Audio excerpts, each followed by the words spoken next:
Hello everyone my dear student, class 10th alert हो जाइए। आज हम लोग बात करने वाले हैं क्लास 10th में हमारा एक ज्योग्राफी का टॉपिक जो कि सबको पता है। पानी पानी हर जगह, पीने को एक बूंद ना। तो ऐसा ही कुछ हमारे अर्थ का स्ट्रक्चर है कि पानी से भरा हुआ 71% पूरा का पूरा अर्थ है, जिसमें से 3% जो है वाटर जो है वो फ्रेश ड्रिंकिंग हमारे लिए अवेलेबल है। बट आज हम लोग देखने जाते हैं तो हर जगह समर में पानी की स्कैर्सिटी हो जाती है। तो उससे कैसे हमें जूझना है, पानी के साथ अवेलेबिलिटी बहुत सारी है बट जूझना क्यों है, जूझ क्यों रहे हैं लोग। आज भी त्राही त्राही मची है कि हमें पानी मिल जाए, अच्छा पानी मिल जाए पीने के लिए। क्यों? क्योंकि अगर पानी सही नहीं मिला तो बहुत सारी बीमारियां जो है वो हम तक के आ जाएगी और उससे हमें ओवरकम करना बड़ा ही डिफिकल्ट काम हो जाएगा। मैं विजय ठाकरे आपका स्वागत करता हूं डेफिनेट सक्सेस पाठशाला, जहां सफरनामा शुरू करने वाले हम लोग। यहां पे 10th क्लास की ज्योग्राफी है, वाटर रिसोर्सेज टॉपिक है, चैप्टर 3 है और जो हमारी कंटेंट की डिलीवरी है वो है यहां पे वन शॉट। चलिए तो हम लोग बात करते हैं पानी। तो पानी क्या होता है, तो सबसे पहले हम लोग पानी को समझे। तो जिन्हें थोड़ी बहुत केमिस्ट्री पढ़ रखी है सर, तो यहाँ पे पानी को हम लोग बोल देते हैं यहाँ पे H2O। क्या बोल देते हैं दोस्तों? पानी को हम लोग यहाँ पे H2O, पहली बात। ठीक है, हाइड्रोजन और ऑक्सीजन का कॉम्बिनेशन जो है वो पानी है। बट देखा जाए तो हाइड्रोजन और ऑक्सीजन दोनों ही क्या है भैया? गैसेस। मगर गैसेस के कंपोजिशन के बाद क्या बन जाता है? यहाँ पे हमारा पानी बन जाता है, वाटर बन जाता है। चलिए अच्छी बात है। बट एक बात मेरी याद रखिएगा दोस्तों, पानी का अल्टरनेटिव नहीं है। भले ही कितनी कोल्ड ड्रिंक पी लीजिए, पहले ही कितना नींबू पानी पी लीजिए, बट पानी का अल्टरनेट आपको कभी नहीं मिलने वाला है दोस्तों। चलिए इसीलिए पानी बचाना हमारा काम है। चलिए दूसरी बात करते हैं हम लोग। मान लेते हैं अर्थ का जो स्ट्रक्चर है वो कुछ इस तरीके से है। इसका जो शेप है इसको कहा जाता है जियोइड शेप। क्या कहा जाता है दोस्तों? यहाँ पे जियोइड शेप। ठीक है भाई। चलिए अर्थ को हम लोग अब डिवाइड करते हैं कुछ कौन सी लाइंस में सर?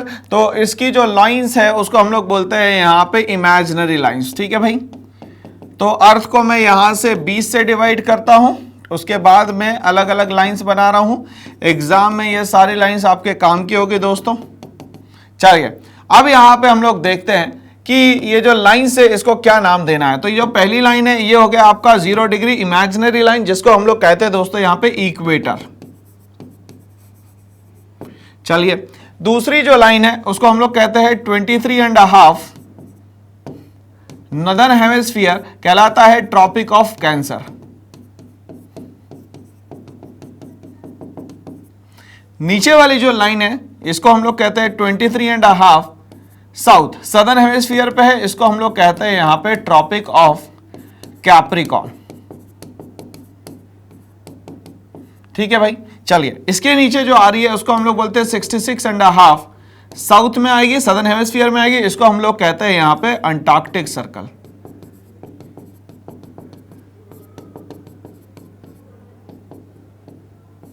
चलिए आगे, अब यहां पे ये जो पॉइंट है इसको हम लोग बोलते हैं साउथ पोल, जो कि होगा 0 डिग्री पे।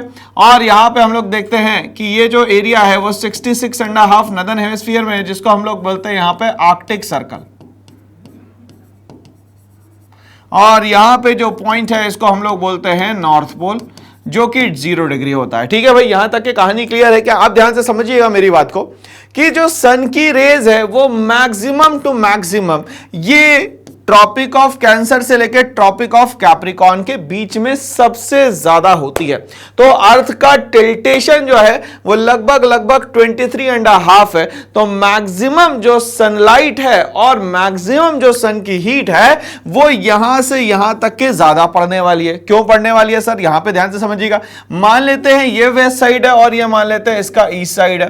तो हमें ये पता है कि अर्थ जो रोटेट करती है वो करती है वेस्ट टू ईस्ट। यहां तक की कहानी क्लियर हो गई। चलिए अगर हम लोग देखें तो इंडिया का लोकेशन कुछ इस तरीके से है, मतलब कि आधा जो पार्ट है वो यहां इक्वेटर के पास में आता है और आधा जो पार्ट है वो यहां पे 66.5 के पास में आता है। ठीक है। चलिए अब मेरी बात को ध्यान से समझिएगा। यहां पे तो सन की लाइट हीट बराबर पड़ने के कारण सबसे ज्यादा पानी जो है वो यहां ट्रॉपिक ऑफ कैंसर से लेकर ट्रॉपिक ऑफ कैप्रिकॉर्न के बीच में पड़ता है। ठीक है। यहां पे देखा जाए और यहां पे देखा जाए तो ये सारे जो जोन है उसको हम लोग कहते हैं यहां पे फ्रिजिड जोन। फ्रिजिड जोन का मतलब एक ऐसा एरिया जहां पे टेम्परेचर कम होने के कारण यहां पे पानी जो है वो बर्फ में कन्वर्ट हो जाता है। तो यहां पे होने वाले जो डेजर्ट है इसको कहा जाता है दोस्तों कोल्ड डेजर्ट। क्या कहा जाता है दोस्तों यहां पे? Cold desert. ठीक है, अब हम लोग अगर इंडिया की बात करते हैं तो इंडिया की लोकेशन भी कुछ इस तरीके से है कि ये जो नीचे वाला एरिया हो गया ये साउथ इंडिया हो गया और ऊपर वाला जो है वो नॉर्थ इंडिया हो गया। अब यहां से इसको इंडिया को डिवाइड करने वाली बीच वाली जो रिवर है उसका नाम है रिवर नर्मदा। ठीक है, नर्मदा जो है वो यहां पे दो पहाड़ियों से घिरी हुई है, पहली सतपुड़ा और दूसरा विंध्याचल। ठीक है भाई, तो सतपुड़ा और विंध्याचल के बीच में बहने वाली जो रिवर है उसका नाम है नर्मदा, और इंडिया को भी दो पार्ट में डिवाइड करने वाली जो रिवर है उसका नाम है भैया यहां पे नर्मदा। नर्मदा की एक खासियत देखिए, नर्मदा एक वेस्ट फ्लोइंग रिवर है। क्या भैया? वेस्ट फ्लोइंग रिवर है, जिसके कारण यह बनाती है एस्चुरी।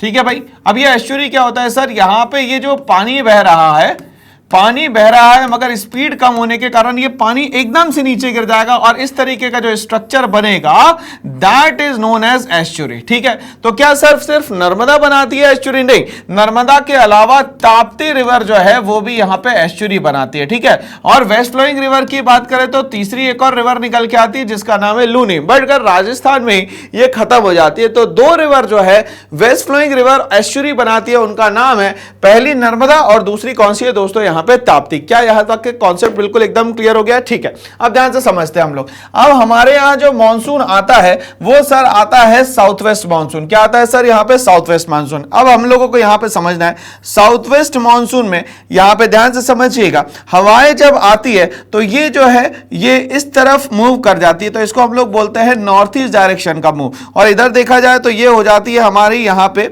इसको मैं यहां से डिवाइड कर लेता हूं तो ये हो गया नॉर्थ हमारा, ये हो गया साउथ हमारा, ये हो गया हमारा नॉर्थ ईस्ट और ये हो गया हमारा साउथ वेस्ट। ठीक है, तो कोरियोलिस इफेक्ट के कारण इक्वेटर के ऊपर जो भी हवाएं चलेंगी वो हमेशा राइटवर्ड्स टर्न करेंगी। कहां से करेंगी? राइटवर्ड्स टर्न करेंगी। तो यहां से उठने वाली हवाएं जो है इंडिया में कुछ यहां से एंटर करके कुछ इस तरीके से जाएगी। ठीक है, तो यहां पे कहा जाता है इंडिया में आने वाले मॉनसून को साउथ वेस्ट मॉनसून। ठीक है, साउथ वेस्ट मॉनसून। ठीक है, ये किसके कारण होता है सर? ये तो ये कोरियोलिस इफेक्ट के कारण होता है। किसके कारण होता है दोस्तों? ये कोरियोलिस इफेक्ट के कारण होता है। ठीक है, अब ये मेरी बात को ध्यान से सुनिएगा। अब ये साउथ वेस्ट मॉनसून जब इंडिया में एंटर करता है तो ये पानी गिराता कैसा है? तो इसको हम लोग ये समझते हैं, पानी गिराने का सिर्फ एक ही मेन रीजन होता है, यहां पे या तो माउंटेन्स इसको रोकेंगे क्लाउड्स को, या तो इसको हिल्स रोकेंगे। ठीक है भाई, चलिए, तो ये माउंटेन्स और हिल्स में डिफरेंस क्या होता है सर? यहां पे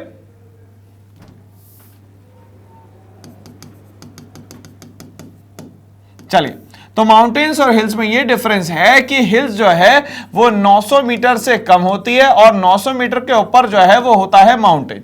ठीक है, तो जितने यहां पे माउंटेन्स पड़ते जाएंगे उस जगह पे यहां पे पानी गिरते चले जाएगा। ये कॉन्सेप्ट यहां पे क्लियर हो गया सर? ओके, चलिए, मान लेते हैं ये माउंटेन है, मान लेते हैं क्लाउड इधर से आए तो ये इससे टकराएंगे और यहीं पे पानी गिरा देंगे। बोलो हाँ या ना? ठीक है,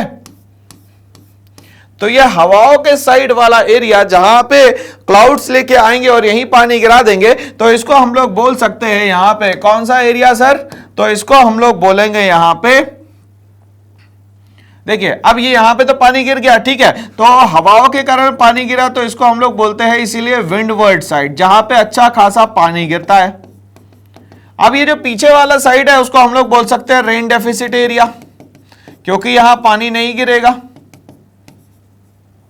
या हम लोग इसको बोल सकते हैं लीवर्ड साइड। क्या बोल सकते हैं दोस्तों? यहां पे लीवर्ड साइड। तो अब ये कोई भी पूछेगा कि भैया पानी क्यों गिरता है, तो पानी जस्ट बिकॉज ऑफ माउंटेन्स और हिल्स के कारण गिरता है, क्योंकि इससे क्या टकराते हैं सर? क्लाउड्स टकराते हैं। क्या टकराते हैं दोस्तों? यहां पे क्लाउड्स टकराते हैं। यहां तक क्लियर है? चलिए, अब ये जो क्लाउड्स बन रहे हैं वो बन कहां से रहे हैं? तो यहां पे हमें पता है कि सबसे बड़े जो स्ट्रक्चर है वो है ओशियंस के फॉर्म में, और ओशियंस पे कंटिन्यूअसली जब सनलाइट पड़ेगी तो यहां पे वाटर जो है वो वेपराइज होगा, और वेपराइज क्रिस्टलाइज होके ऊपर उठेगा और कंडेंस फॉर्म में चला जाएगा। कंडेंस फॉर्म में जब वो इकट्ठा होने लगेगा तो वो क्लाउड फॉर्मेशन कर लेगा, बट वो एक जगह से दूसरी जगह ये with the help of wind जो है ये यहां पे ट्रैवल करेगा, और ये जो विंड है यही क्लाउड्स को इंडिया तक के लाती है, और वो जो साउथ वेस्ट मानसून है वो कोरियलिस इफेक्ट के कारण कुछ इस तरीके से इंडिया में जाता है। अब यहां पे क्वेश्चन और आता है सर कि जो राजस्थान वाला एरिया वहां पानी क्यों नहीं गिरता। अब यहां पर समझिएगा, राजस्थान वाले एरिया में पानी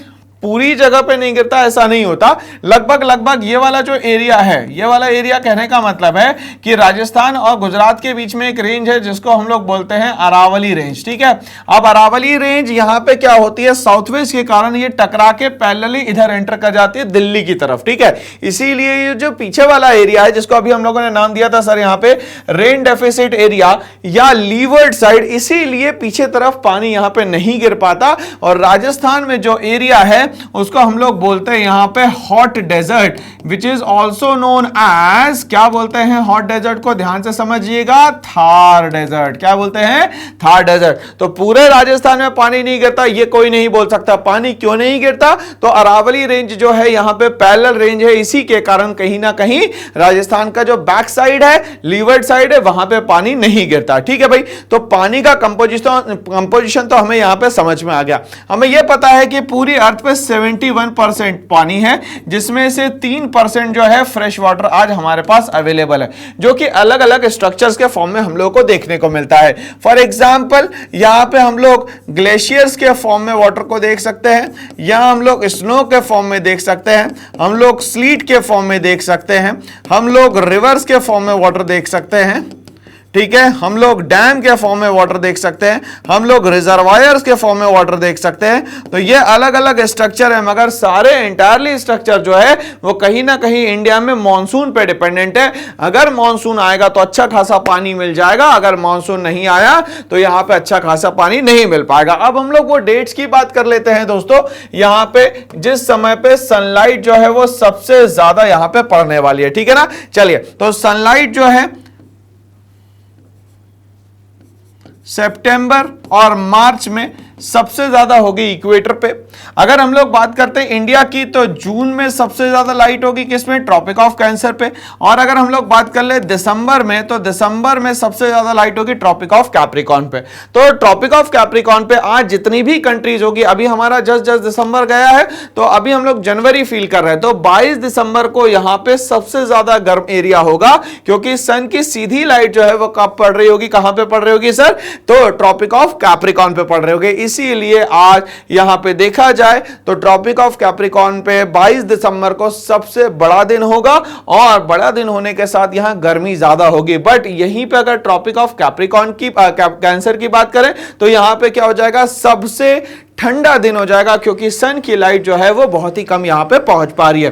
तो इस तरीके से हम लोग को समझ में आ रहा है कि सर अर्थ का स्ट्रक्चर क्या है, और अर्थ में हमारे पास जो पानी आ रहा है वो किस तरीके से आ रहा है, जो कि परफेक्ट कॉम्बिनेशन है जिससे हमारी प्यास जो है वो बुझ सकती है।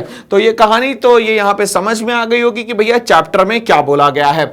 आगे हम लोग बढ़ते हैं, यहां पे इसका स्क्रीनशॉट ले लीजिएगा, एग्जाम में बहुत काम आने वाला है, कॉन्सेप्ट क्लियर रहेंगे आपको, ठीक है भाई। चलिए, तो अब यहां पे बोलते हैं कि इंडिया में बहुत सारी जगह ऐसी है जहां पे पानी नहीं पहुंच पाता। बिल्कुल सही बात है, मतलब कहीं ना कहीं माउंटेन्स और हिल्स ना होने के कारण ही वहां पे पानी नहीं होगा। यह कॉन्सेप्ट हमारा बिल्कुल क्लियर हो गया है, ठीक है भाई। चलिए, अब यहां पे दूसरी चीज हम लोग समझते हैं, जो वाटर है वो हमारे किस किस काम में आ सकता है, ठीक है। चलिए, तो सबसे पहले हम लोग बात करें कि वाटर जो है वो इलेक्ट्रिसिटी प्रोड्यूस करने के काम में आता है, बिल्कुल सही बात है। और वाटर से जो इलेक्ट्रिसिटी बनाते हैं उसको हम लोग बोलते हैं हाइड्रो पावर स्टेशंस। क्या बोलते हैं दोस्तों यहां पे इसको, हाइड्रो पावर स्टेशंस, ठीक है भाई।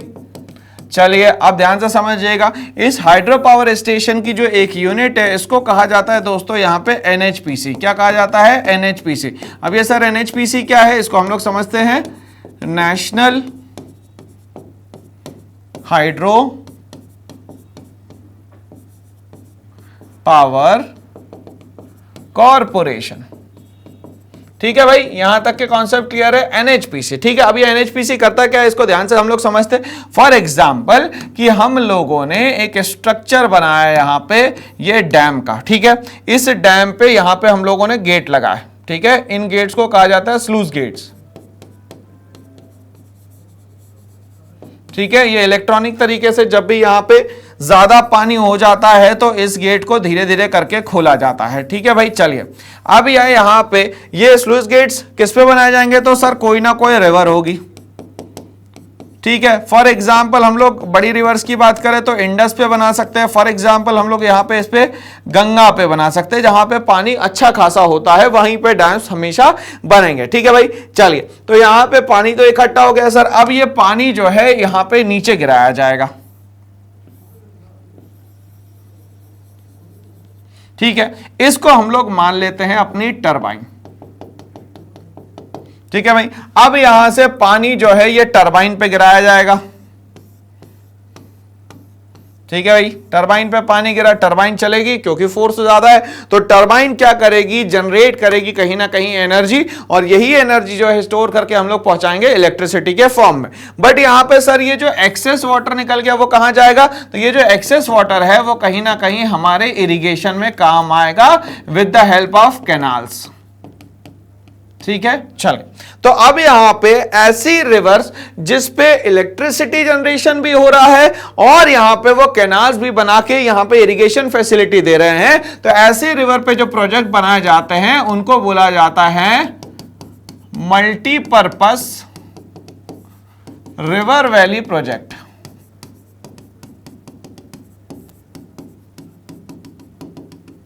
ठीक है भाई, तो मल्टीपर्पस रिवर वैली प्रोजेक्ट जो है वो अलग अलग रिवर्स पे यहां पे बनाए जा रहे हैं। ठीक है, एमपी में एक रिवर है जिसका नाम है नर्मदा।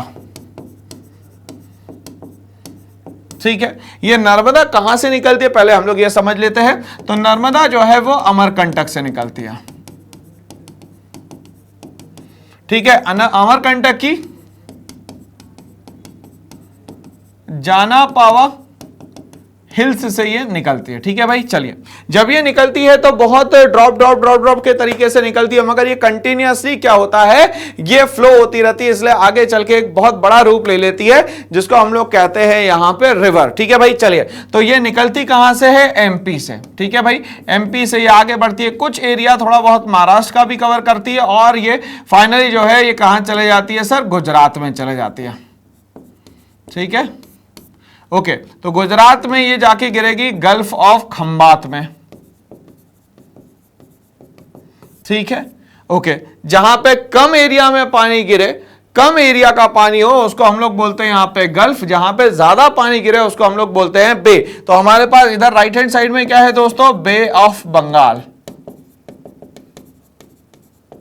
ठीक है, तो जहां पे बहुत वाइड एरिया में पानी गिरे उसको बोलेंगे बे, जहां पे कम एरिया में पानी गिरे उसको बोलेंगे हम लोग यहां पे गल्फ ऑफ खंबात। ठीक है, गल्फ बोलेंगे। ठीक है, चलिए अब मेरी बात को ध्यान से समझिएगा। और ये जो नर्मदा है ये बनाती है एक अलग सा स्ट्रक्चर जिसको कहा जाता है एस्चुरी। ठीक है भाई, ये भी पूछा जाता है एग्जाम में। तो यहां तक के कॉन्सेप्ट हमारा क्लियर हो गया सर। ठीक है, बट हुआ क्या, नर्मदा पे जब डैम बनाए गए तो बहुत सारे लोगों ने ये कहा कि सर हमारी जो उपजाऊ जमीन है जहां पे हम लोग खेती करते हैं वो तो सब कुछ इसमें डूब जाएगा। बिल्कुल सही बात है, तो इसीलिए कहीं ना कहीं नर्मदा बचाओ आंदोलन चलाया गया एमपी में। ठीक है, एमपी की हरदा नाम की जगह पे ये नर्मदा बचाओ आंदोलन जो है वो बहुत तेजी से यहाँ पे स्प्रेड करता है। इसीलिए कहीं ना कहीं हमारे लिए तो अच्छा है, बट कुछ लोगों की जमीन, बहुत सारा फॉरेस्ट, ये सब डैम्स में यहाँ पे चला जाता है। ठीक है, तो इस तरीके से हमें समझ में आया सर कि वाटर का यूज आज हम लोग यहाँ पे कर रहे हैं किस तरीके से। That's why water is use as a resource, इसलिए वाटर को क्या मान रहे हैं हम लोग, रिसोर्स। ठीक है, क्यों, क्योंकि अल्टीमेटली हमारी सारी ही नीड्स को क्या करता है दोस्तों, यहाँ पे फुलफिल करता है। क्या करता है दोस्तों, यहाँ पे फुलफिल करता है। ठीक है भाई, चलिए तो अब हमारी गवर्नमेंट क्या कर रही है, हर एक स्टेट में जहां भी मेजर रिवर्स है वहां पे रिवर वैली प्रोजेक्ट तो बना ही रही है, इरिगेशन के भी काम में आ रहा है, और कभी भी अब यहां पे जब वाटर की स्कैरसिटी होगी तब यहां पे ये जो स्टोर्ड वाटर है यही हम लोगों तक के पहुंचाया जाएगा। ठीक है, अब सर यहां पे जो वाटर स्कैरसिटी है वो होती क्यों है, कारण क्या है। ठीक है भाई, पानी तो हमारे पास अवेलेबल है, और ये पानी अगर मान लेते हैं यहां से निकला है तो फाइनली यहां तक के जाएगा ही जाएगा। ठीक है ना, चलिए मान लेते हैं कि ये हम लोगों ने पानी यूज कर लिया। ठीक है, अब ये मान लेते हैं हमारे यहां के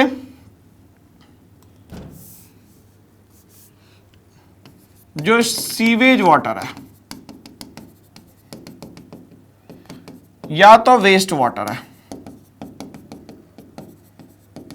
ये एक जगह से ट्रैवल होगा, ये कहीं ना कहीं किसी ना किसी रिवर से जाके मिलेगा, ये कहीं ना कहीं किसी ना किसी सी से जाके मिलेगी और फाइनली किसी ना किसी ओशियन में ये जाके डिपॉजिट होगा। ठीक है, तो ये यहां से शुरुआत होती है और ये यहां पे कहीं ना कहीं खत्म होता है। बट ये वाटर क्योंकि पॉल्यूटेड है, क्योंकि पॉल्यूटेड है, इसीलिए वाटर किसी भी काम का नहीं है। ये बात याद रखिएगा, क्योंकि ये वाटर पॉल्यूटेड है इसीलिए ये किसी भी काम का नहीं होगा। अब ये वाटर पॉल्यूशन तो हो रहा है कंटिन्यूअसली, इससे हमें कोई परेशानी है क्या? हाँ सर, हमें बहुत सारी परेशानियां हो सकती है और बहुत सारी डिसीजेस ऐसी है जिसको क्योर करना जो है वो बहुत ही डिफिकल्ट हो सकता है। फॉर एग्जाम्पल टाइफाइड, डायरिया, ठीक है, जॉन्डिस, तो इन सब से भी हमें बचना पड़ेगा। तो इस सब पे बचने के लिए क्या करें? सबसे अच्छा काम करें हम लोग, वाटर की हार्वेस्टिंग करें, उस पानी को बचाएं जो कि हमें डायरेक्टली क्या है, फ्रेश फॉर्म में मिल रहा है, जिसको हम लोग बोल सकते हैं सर यहां पे रेन वाटर हार्वेस्टिंग। ठीक है, जिसके कारण मान लेते हैं फॉर एग्जांपल ये बोरवेल है, तो बोरवेल के ही पैरेलली एक और गड्ढा हो जाए यहां पे और ये पानी जो है ये इंटरनल रिवर्स तक के पहुंच जाए। जब ये इंटरनल रिवर्स जो है वो रिचार्ज हो जाएगी तो उसके कारण आपके बोरवेल में हमेशा पानी भरा रहेगा और इंटरनल रिवर जो है वो हमेशा रिचार्ज रहेगी। ठीक है, अब ये हो क्यों रहा है सर? पानी नीचे जा क्यों नहीं पा रहा है? तो पानी नीचे इसलिए नहीं जा पा रहा है क्योंकि आपने हर जगह क्या बना रखे हैं, आज कॉन्क्रीट जंगल्स बना रखे हैं। क्या बना रखे हैं सर? कॉन्क्रीट जंगल। अब ये कॉन्क्रीट जंगल क्या होता है सर? तो मान लेते हैं फॉर एग्जाम्पल ये एक घर है, ठीक है, ये घर है, यहां पे कंक्रीट जंगल है, छत डली हुई है, ठीक है, ये सड़क बनी हुई है, यहां पे भी आरसीसी डला हुआ है, यहां पे भी आरसीसी डला हुआ है। तो अब यहां पे जब लूज सॉइल होगी नहीं तो ये पानी नीचे जाएगा कैसे? ये तो डिफिकल्टी हो गई ना दोस्तों यहां पे। तो आरसीसी का मतलब होता है रीइंफोर्स्ड कंक्रीट सीमेंट, जिसमें से पानी नीचे जाना बहुत ही डिफिकल्ट हो जाता है, ये पानी जाता ही नहीं है नीचे, इसीलिए कहीं ना कहीं इंटरनल जो वाटर है, इंटरनल जो रिवर है वो क्या हो चुकी है, अब यहाँ पे खत्म हो चुकी है। तो इस तरीके से ये कहानी जो है ये पूरी की पूरी हमें वाटर रिसोर्सेस क्या है ये समझ में आ गया। तो चलिए, तो अब हमारे सफरनामे में शुरुआत करते हैं हम चैप्टर की कि क्या है चैप्टर, हमें कंटेंट में क्या क्या मिलने वाला है और क्या क्या हमें लिखना है, इसमें सब इंपॉर्टेंट बातें अब हम लोग यहाँ पे डिस्कस करने वाले हैं। चलिए, तो वाटर अपने आप में एक रिसोर्स है, ये बात तो सही है। Water is one of the most important resource on the earth, बिल्कुल सही बात है। वाटर जो है अर्थ पे एक सबसे इंपॉर्टेंट रिसोर्स है, जिसका कि हमारे पास 71% जो है टोटल सरफेस एरिया है अर्थ पे, मतलब ये अलग अलग फॉर्म में आपको अर्थ पे 71% मिल जाएगी। ठीक है, मतलब कि यहां पे देखा जाए तो ये अर्थ अगर ऐसी है तो यहां पे ये हो गया हमारा नॉर्थ अमेरिका, ये हो गया हमारा साउथ अमेरिका, ये मान लेते हैं दोस्तों यहाँ पे यूरोप, और ये मान लेते हैं यहाँ पे हमारा एशिया, ये मान लेते हैं दोस्तों अफ्रीका, और ये मान लेते हैं ऑस्ट्रेलिया। ठीक है, तो यहाँ पे देखा जाए तो ये जो 6 कॉन्टिनेंट है जो लिविंग कॉन्टिनेंट है, मैं यहाँ पे अंटार्कटिका को भी ले सकता हूं, तो चलिए 7 कॉन्टिनेंट जो है, ये 7 कॉन्टिनेंट जो है वो क्या कर रहे हैं, सिर्फ इस अर्थ के वाटर पे क्या कर रहे हैं, फ्लोट कर रहे हैं। अगर इस पे वेट ज्यादा बढ़ेगा तो धीरे धीरे करके ये डूबने की स्थिति में आ जाएगा। ऐसे ही यूरोप की कुछ कंट्री जो है वो डूबने की कगार पे आ गई है। क्यों? क्योंकि सी लेवल वाटर जो है वो क्या हो रहा है, कंटिन्यूअसली बढ़ता चला जा रहा है, और ये कहीं ना कहीं अर्थ का अलार्मिंग सिस्टम है वो समझा रहा है कि अगर पॉपुलेशन बहुत ज्यादा बढ़ेगी तो ऑटोमेटिकली आपके ये जो कॉन्टिनेंट है ये कुछ सालों बाद डूब जाएंगे। बिल्कुल प्रैक्टिकल बात है, क्योंकि अगर इस पे ज्यादा फोर्स पड़ेगा तो ये नीचे की तरफ जाएगा ही जाएगा। ठीक है, तो ये 71% वाटर में हमारे पास कुछ एरिया में कुछ कॉन्टिनेंट है जिसपे कंटिन्यूअसली पॉपुलेशन बढ़ने के कारण ये धीरे धीरे करके डूबते चले जा रही है। Okay, earth is covered with water, only 1% of fresh water is available. अगर 71% टोटल वाटर एरिया है उसमें से भी 1% जो है वो फ्रेश ड्रिंकिंग वाटर अवेलेबल है, बाकी सब जो है वो कहीं ना कहीं हमारे पास सी में, ओशियन में, और ये कहीं ना कहीं सॉल्टी फॉर्म में अवेलेबल है, जिसको कि हम लोग पी नहीं सकते, अनफिट फॉर ड्रिंकिंग है क्योंकि वो। ओके चलिए, fresh water is available for direct human use. अब यहां पे फ्रेश वाटर की सबसे अच्छी खास बात क्या है भाई, खासियत क्या है कि उसको डायरेक्टली ह्यूमन क्या कर सकता है, यूज कर सकता है, उसमें कुछ भी करने की आवश्यकता नहीं है, कोई भी चेंज करने की जरूरत नहीं है। Evaporation of water from ocean and precipitation in the form of rainfall. अब ये बोल रहा है कि इवोपरेशन ऑफ वाटर होता है भाई, बिल्कुल इवोपरेशन ऑफ वाटर होता है। क्यों? क्योंकि जब सर यहां पे सनलाइट पड़ेगी तो वाटर क्या होगा, इवोपरेट होगा, ये धीरे धीरे करके कंडेंस्ड होगा, ठीक है, और यही पानी जो है हमारे पास रेन वाटर फॉर्म में आएगा, ठीक है।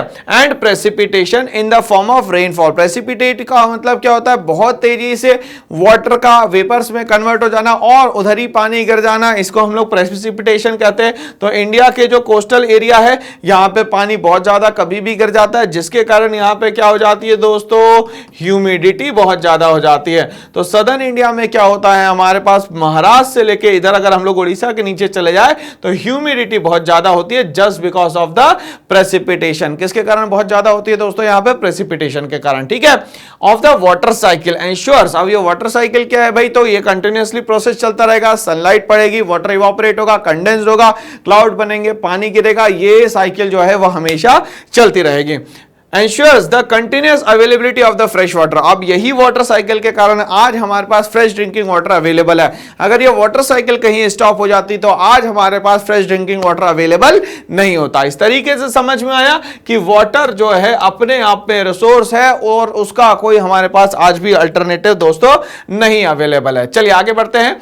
However, water is becoming a scarce resource। हम लोगों को ये पता होना चाहिए कि वाटर जो है अपने आप में सर ये स्कार्स रिसोर्स है। अब ये स्कार्स रिसोर्सेज का मतलब ध्यान से हम लोग समझते हैं, जब भी कोई स्कार्स रिसोर्सेज होती है या रिसोर्सेज की यहाँ पे कमी होती है तो इसका मतलब सीधा सीधा हो जाता है सर मार्केट में उस पर्टिकुलर चीज की डिमांड तो बहुत ज्यादा है बट यहाँ पे उसकी सप्लाई बहुत कम है। तो सर क्या वाटर अवेलेबल नहीं है? आपने तो अभी कहा कि 71% जो है वो वाटर है, बिल्कुल सही बात है, बट 71% वाटर में से सबसे ज्यादा जो है वो है सी वाटर, या तो मैं इसको कह सकता हूं saline water.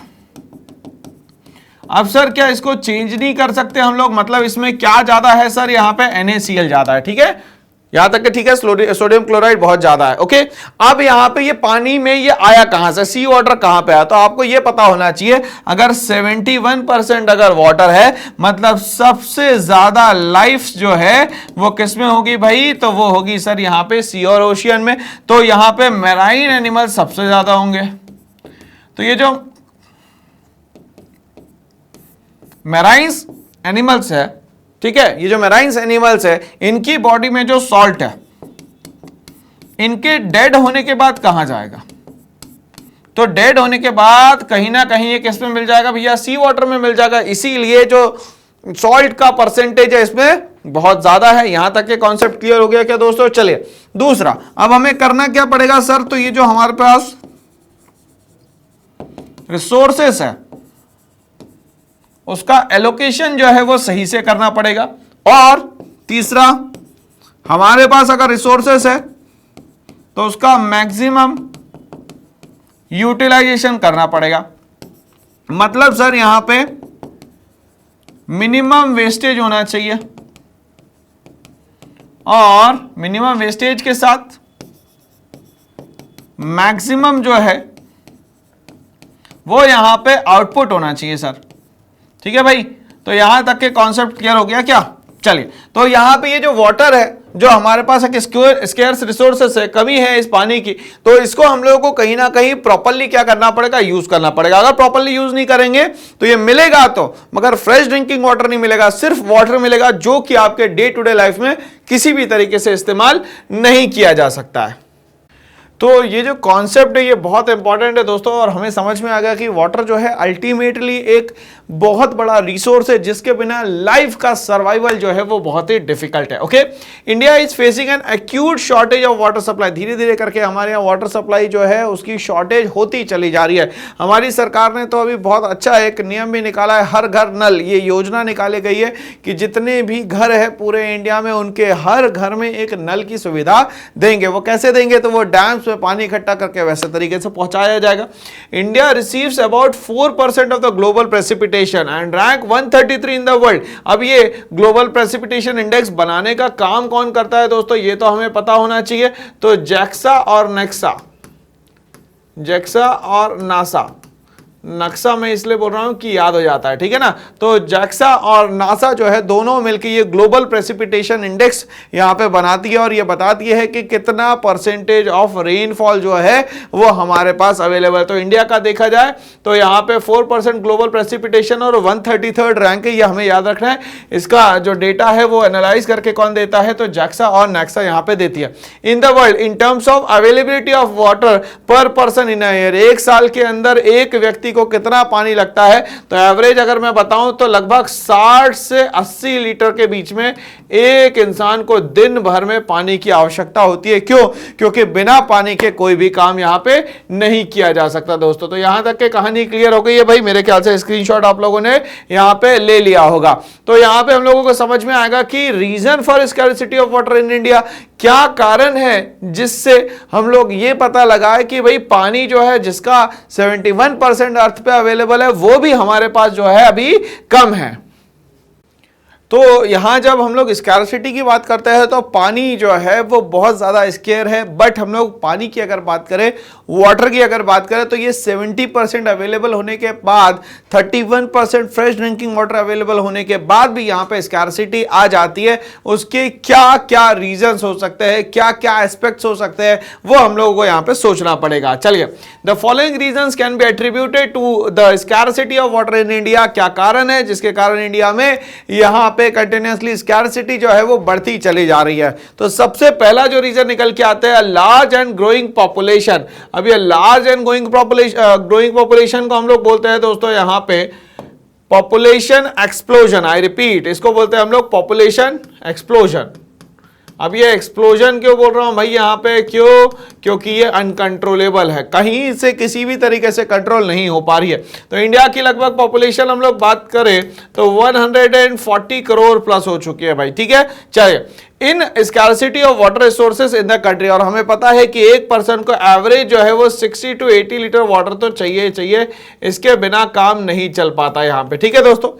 To provide food resources for such a vast population, अगर मान लेते हैं ये हैवी पॉपुलेशन है तो इनको फूड रिसोर्सेज भी चाहिए। फूड रिसोर्सेज में कहीं ना कहीं वाटर रिसोर्सेज का एक बहुत बड़ा परसेंटेज आता है। Are over use to irrigate agricultural fields. अब यहाँ पे जो पानी है उसको मैक्सिमम टाइम जो है हम लोग एग्रीकल्चरल फील्ड में यूज कर रहे हैं पीने के बजाय, मतलब पानी मिल नहीं रहा है लोगों को, बट एग्रीकल्चर में भी यहाँ पे पानी पहुंचवाया जा रहा है।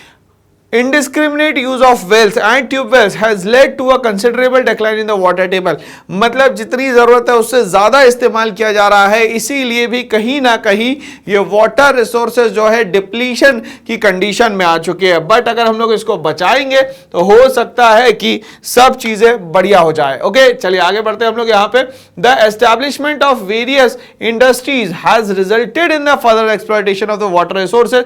अलग अलग जगह जहां पे जरूरत नहीं है वहां पे भी इंडस्ट्रीज ओपन कर दी गई है। जब इंडस्ट्रीज ओपन करेंगे तो बेसिक नेसेसिटीज ऑफ लाइफ में वाटर भी आ जाता है वहां पे, क्योंकि फैक्ट्रीज या इंडस्ट्रीज की बात करें बिना पानी के वहां पे सर्वाइवल पॉसिबल नहीं है उन फैक्ट्रीज या इंडस्ट्रीज का भी। The discharge of industrial effluent has also degraded the quality of water, ठीक है। तो वहां पे अगर मान लेते हैं इंडस्ट्रीज खोलेंगे तो क्या प्रॉब्लम होगी कि जो इंडस्ट्रियल एफ्लुएंट है, मतलब जो वेस्ट है, वो कहीं ना कहीं यहां मिल जाएगा किसमें, पानी में। अब ये पानी जो है वो अनफिट फॉर ड्रिंकिंग हो जाएगा। तो इस तरीके से हमें समझ में आ रहा है कि पानी जो है अवेलेबल तो है मगर वो अनफिट हो जा रहा है यहां पे। In India generation of hydro electricity on a large scale has also put pressure on the water resources. अब ये जो आप जनरेशन कर रहे हैं हाइड्रो इलेक्ट्रिसिटी का, किससे? वो भी पानी से होगा सर। हाइड्रो इलेक्ट्रिसिटी लिखा है, हाइड्रो का मतलब ही पानी होता है। तो ये जो पानी है उसका मैक्सिमम यूज कहीं ना कहीं इलेक्ट्रिसिटी जनरेशन में भी कर दिया जा रहा है, और इलेक्ट्रिसिटी आज हमारी नीड है। आगे बात करते हैं, urban centres have multiplied in the country. धीरे धीरे करके हमारे अर्बनाइजेशन हो गया। अर्बनाइजेशन के कारण मैंने आपसे कहा कि अभी बन गया है कंक्रीट जंगल। जब कंक्रीट जंगल बनेंगे तो वाटर जो है वो सीपेज नीचे तक के नहीं जाएगा, पर्कुलेशन प्रोसेस नहीं हो पाएगा, जिसके कारण जो वाटर टेबल टेबल है, ग्राउंड लेवल वाटर है, वो और नीचे चले जाएगा और रिचार्ज नहीं हो पाएगा समय पे।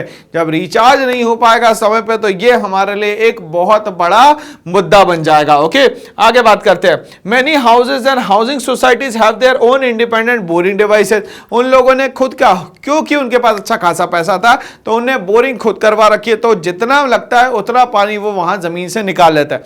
बट जितनी तेजी से इसको निकाला जा रहा है उतनी तेजी से इसको बनाया नहीं जा रहा है। मतलब वाटर हार्वेस्टिंग तो नहीं करी मगर बोरिंग करवा ली। तो कंपलसरी कर देना चाहिए गवर्नमेंट को कि जो बोरिंग करवाएगा उसको वाटर हार्वेस्टिंग करवाना भी जरूरी है। Okay, this has further depleted the water table. South India में एक स्टेट है जहां पे कंपल्शन है कि अगर मान लेते हैं आप घर बनाना चाहते हैं इंडिविजुअल, तो आपको वाटर हार्वेस्टिंग जो है करना ही पड़ेगा, तभी आपको परमिशन दी जाएगी, अदरवाइज नहीं। तो ऐसे कुछ रूल्स, ऐसे कुछ रेगुलेशंस बनाने के कारण ग्राउंड लेवल वाटर को रिचार्ज किया जा सकता है और ये जो स्कार्सिटी ऑफ वाटर है उससे यहां पे बचा भी जा सकता है। तो यहां आप कुछ कारण समझ में आए कि भाई इंडिया में जो स्कैरसिटी है वो क्यों बढ़ती चली जा रही है। आगे बात करते हैं।